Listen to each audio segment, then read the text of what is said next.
মাঝে হাতের আঙ্গুল ফোটালে কি ওযু ভেঙে যায়? মেয়েদের ওযু করার সময় যদি মাথার কাপড় পড়ে যায় বেখেয়ালে, এদিকে ওযু হবে নাকি আবার শুরু থেকে করতে হবে? কোনো কারণে সুদের টাকা দিয়ে কিছু জামা কাপড় কিনেছিলাম, তওবা করেছি। এখন ওই জামা কাপড় দিয়ে ইবাদত করলে ইবাদত কবুল হবে কিনা? কি আমল করলে দিনদার বিবি আল্লাহ তাআলা মিলিয়ে দিবেন? দয়া করে আমলটির কথা জানাবেন। যারা আয়না বা জিনের মাধ্যমে রোগ নির্ণয় করে তাদের কাছে যাওয়া কি শিরক হবে? চাচাতো বোনকে বিবাহ করা যাবে কিনা? দোকানের রুজির বরকতের জন্য কি সূরা বা কোনো দোয়া লিখে ওয়ালমেটে টাঙিয়ে রাখা যাবে?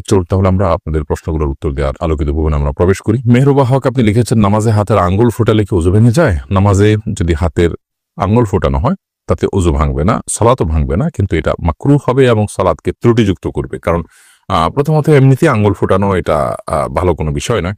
দ্বিতীয়ত সালাতের মধ্যে যেটা করবেন সেটা আপনার সালাতের যে খুযু আছে সে খুযুর খেলাফ হবে।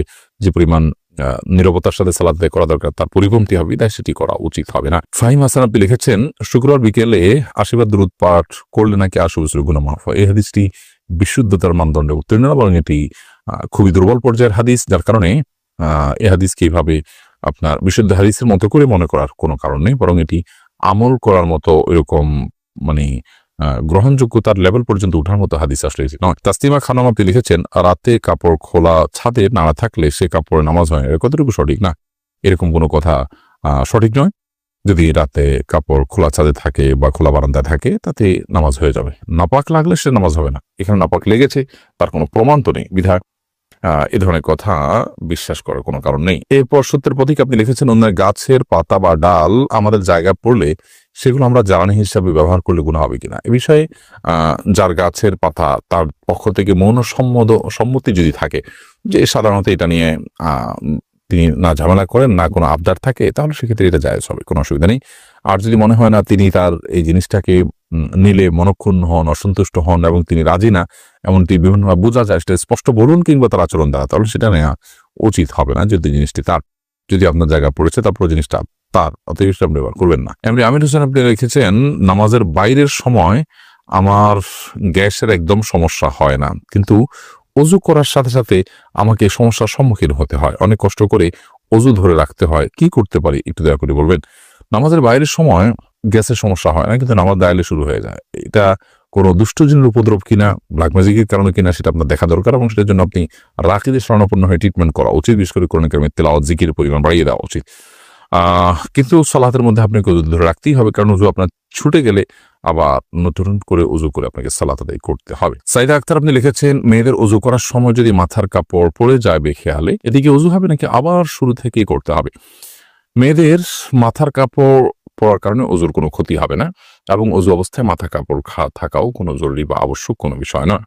বরং আমাদের মনে রাখতে হবে যে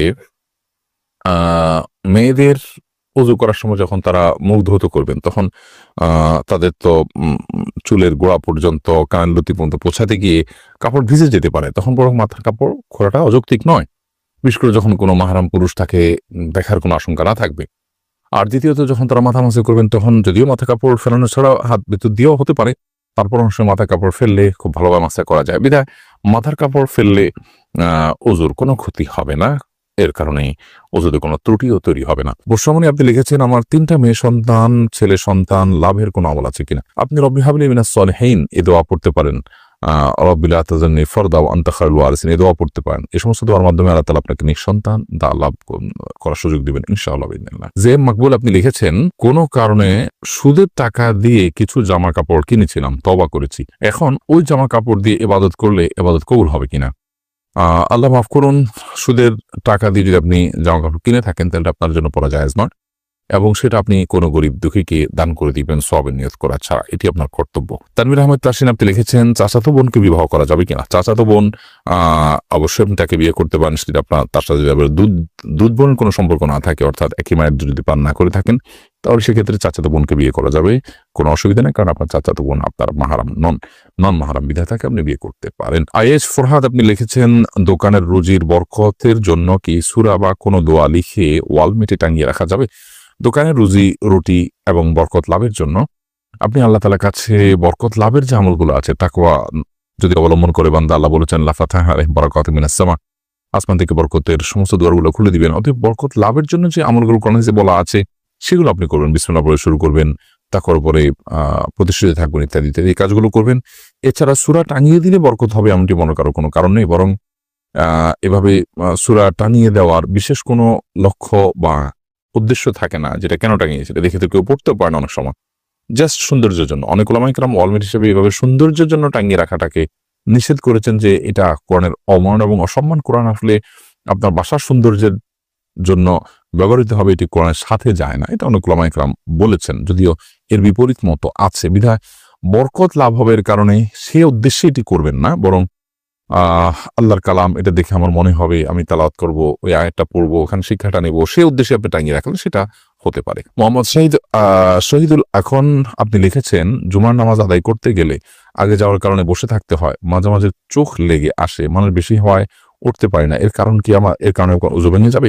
হালকা ঝিমুনি যদি আসে, বসে বসে ঝিমান, কোনো কিছুর সাথে হেলান দিয়ে না ঘুমান, তাহলে সেক্ষেত্রে জীবনে এসে আপনি এদিক সেদিক পড়ে যাচ্ছেন, তার কারণে ওযু ভাঙবে না। এমনি সবুজ আপনি লিখেছেন, কি আমল করলে দিনদার বিবি আল্লাহ তাআলা মিলিয়ে দিবেন, দয়া করে আমলটির কথা জানাবেন। নেককার স্ত্রী পাওয়ার জন্য নিজে নেককার হওয়ার চেষ্টা করবেন, নেককার মানুষদের সাথে উঠা বসা করবেন, সেরকম চেইন মেনটেন করবেন যারা নেককার, তাহলে তাদের মাধ্যমে আপনি নেককার স্ত্রীর সন্ধান পাবেন। সেই সাথে সূরা ফুরকানের ৭৪ নম্বর আয়াতে যে দোয়া আছে সেটি পাঠ করবেন, নিজের জীবন সঙ্গী নিজের নেককার হয়।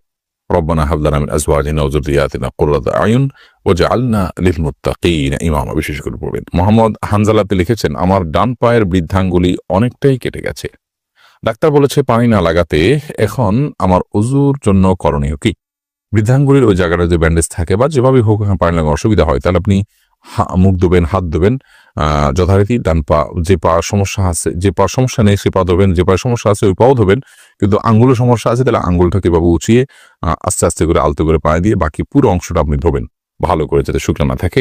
আর যে আঙ্গুলটা ধোয়া নিছে তার উপর ভিজা হাতকে দিয়ে হালকা আলতো করে মুছে নিলেন, বাস, তাতেই আপনার ওযু হয়ে যাবে ইনশাআল্লাহ। রাকিবুল ইসলাম আপনি লিখেছেন, যারা আয়না বা জিনের মাধ্যমে রোগ নির্ণয় করে তাদের কাছে যাওয়া কি শিরক হবে? খুব জটিল একটা জায়গা আসলে। জিনের আশ্রয় নেওয়াকে অনেক উলামায়ে কেরাম নাজায়েজ বলেছেন, এবং সেটাতে আয়না ইত্যাদি ব্যবহার করা, এগুলো করে করে দেখা, এটাকে অনেক উলামায়ে কেরাম নাজায়েজ বলেছেন। মূলত বিভিন্ন আলামত থেকে আপনার ব্ল্যাক ম্যাজিক বা জিনের উপদ্রব এটি চিহ্নিত করে এরপর কোরআন কারীমের আয়াত, দোয়া ইত্যাদির মাধ্যমে, আজকার ইত্যাদির মাধ্যমে শেফা বা আরোগ্য লাভের বা ট্রিটমেন্টের আপনি উদ্যোগ গ্রহণ করবেন, সেটি হলো মূলত শরিয়া সম্মত পদ্ধতি। জিকে আইডি থেকে আপনি লিখেছেন, ব্যাংক থেকে ঈদে বা নতুন বছর বা বিভিন্ন উৎসবে টাকা বা ক্যালেন্ডার ইত্যাদি বিভিন্ন জিনিস উপহার দেয়, এটা গ্রহণ করা কি হালাল হবে? যদি হালাল প্রতিষ্ঠান থেকে আপনাকে এরকম উপঢৌকন দেয় সেটা আপনি নিতে পারেন, কিন্তু হারাম প্রতিষ্ঠান থেকে দিয়েছে, সুদী ব্যাংক থেকে দিয়েছে, তাদের বেশি উপার্জন যদি সুদ থেকেই হয়, তাহলে সেক্ষেত্রে গ্রহণ করা জায়েজ হবে না। আর যদি সুদের বাইরেও তাদের প্রচুর পরিমাণ উপার্জন আছে, আপনার অন্যান্য বিভিন্ন হালাল তারা সার্ভিস দিয়ে ফি দিয়ে নিয়ে থাকেন ইত্যাদি ইত্যাদি নানা উপার্জন আছে, সেগুলো যদি পরিমাণ অনেক বেশি থাকে আপনাকে তারা দিয়েছে, তাহলে সেটা আপনি নিতে পারেন অ্যাজ এ উপঢৌকন। এমডি শরীফ এবি আইডি থেকে আপনি লিখেছেন, আমি একটু মোটা হওয়ার কারণে ওয়াশরুমে হাই কমোড ব্যবহার করতে হয়, হাই কমোড ব্যবহার করলে অনেক সময় সেই কমোডের পানি শরীরে লেগে যায়, এখন কি শুধু পানি দিয়ে শরীরের ওই স্থান পরিষ্কার করলেই শরীর পাক হয়ে যাবে? প্রথম কথা হলো যে হাই কমোড ব্যবহারের সময় যদি নিচ থেকে পানি উঠে, তাহলে সেক্ষেত্রে নাপাক আছে, সেই মিশ্রিত পানি ওঠার কারণে সেটা শরীরে লাগলে অবশ্যই নাপাক হবে। সেখানে আপনি স্প্রে দিয়ে যদি ধুয়ে ফেলেন ওই জায়গাটা, তাহলে সেক্ষেত্রে আপনার রানে বা যেখানে পানি লাগলো সেই জায়গাটা ধুয়ে ফেললে আপনার পাক হয়ে যাবে।